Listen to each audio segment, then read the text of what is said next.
欢迎来到巴巴娱乐呀频道，请订阅频道，所以大家不要错过当天最热门的新闻。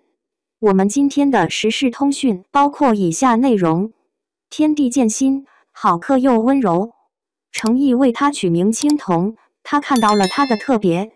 天地渐新，好客又温柔，诚意为他取名青铜，他看到了他的特别。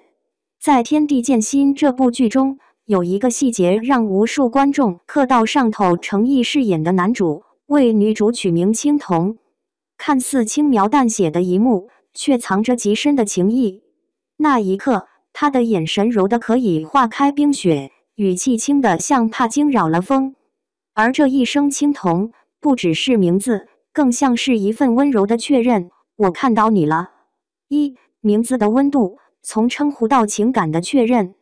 青铜这个名字在字面上意味清澈的眼眸，但在剧中它远不止如此。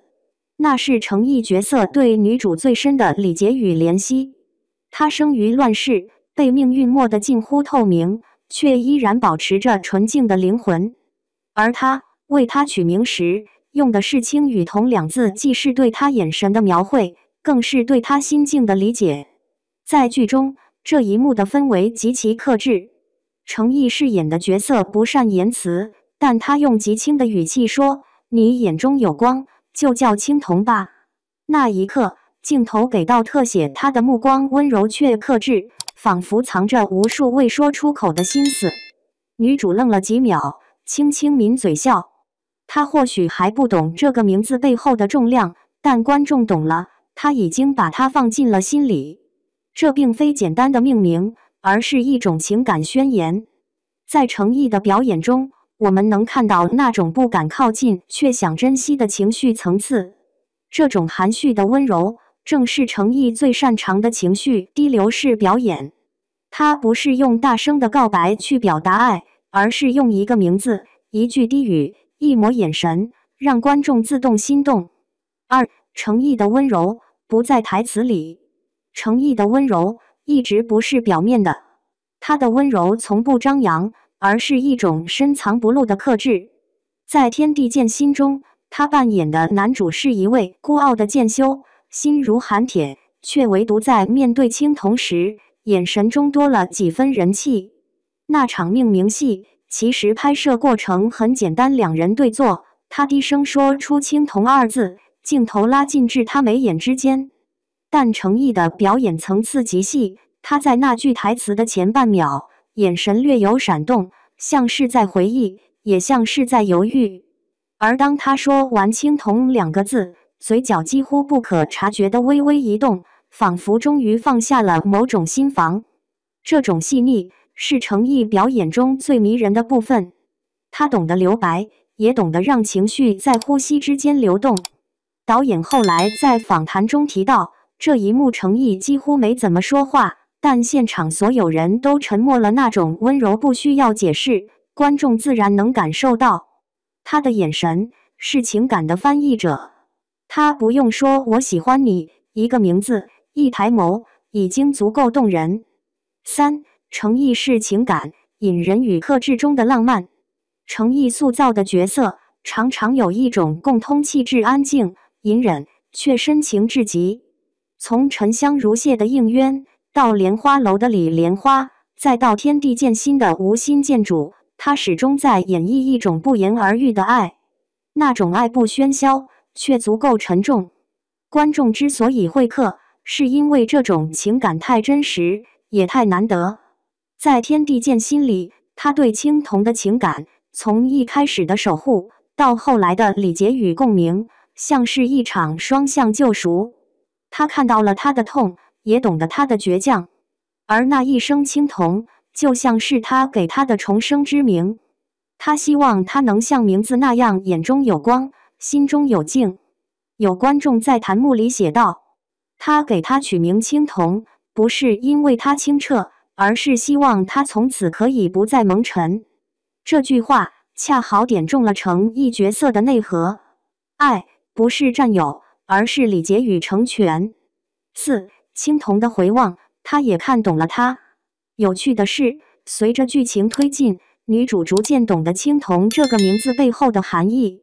她在一次对话中问他：“你为何为我取这个名字？”他沉默片刻，知道，因为你看人的时候，干净的让我不忍心说谎。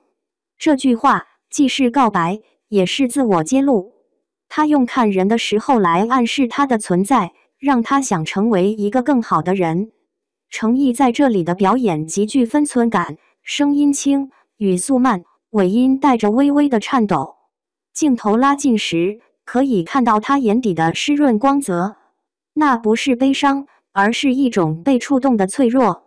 而女主听完后，只是浅浅一笑，回道：“那你以后别骗我。”他抿唇，没有回答。那一刻，整个场景安静的能听到呼吸。这对视是天地间心最柔的一刻，没有拥抱，没有表白，却让观众感受到比我爱你更强烈的情绪。5. 名字背后的浪漫是理解的极致。很多人说天地间心之所以好磕，不是因为吻戏，不是因为糖点，而是因为懂得。程毅饰演的男主懂得女主的孤独，也懂得她的骄傲。他没有急着去救她，去拥有她，而是用一个名字轻轻地安放她的灵魂。这正是程毅是浪漫的核心。他用理解代替占有，用命名代替宣誓。一个真正懂你的名字，比千言万语更珍贵。在这部剧里，青铜不只是一个名字，更像是一个誓言。无论你变成什么模样，你在我眼中永远清澈如初。6. 演员与角色的共鸣。有人说，程毅之所以能把这种温柔演得如此动人，是因为他本人也带着类似的气质。他从不急于表达自己，接受采访时言语不多，但总能在细节里让人感受到真诚。他对表演的专注，对角色的尊重，与他塑造的无心建筑极为契合。他懂得少即是多的艺术，那种不喧哗的深情，不是技巧堆砌，而是性格里的真。所以当他轻声说青铜时，观众不只是看到一个角色在命名，而是看到一个演员在传递自己对情感的理解，温柔、克制，但坚定。程毅的演技从来不靠外在的情绪爆发去取胜，而是靠情感的渗透力。他让爱变得细微，却又不可逃避。正因如此，天地间心才让观众反复回看，不是为了剧情，而是为了那种情绪的流动。7. 结语：一声青铜胜过万语。当程毅的角色为他取名青铜的那一刻，其实整部剧的情感基调就定了。这是一个关于被理解的故事。他曾被世界误解，他却一眼看穿；他曾被命运推搡，他却给了他一个名字，让他重新拥有自己。这一幕之所以好磕，是因为它超越了爱情的层面，而成为一种心灵的共鸣。他懂他的孤独，他懂他的沉默。一个名字成了两人之间最深的默契。就像网友评论的那样，程毅给他取名青铜，不只是因为他眼里有光，而是因为他想成为那束光的倒影。这份温柔，不张扬，不造作，却足以让人心软。天地间心好磕的不是甜，而是那份懂得你的温度。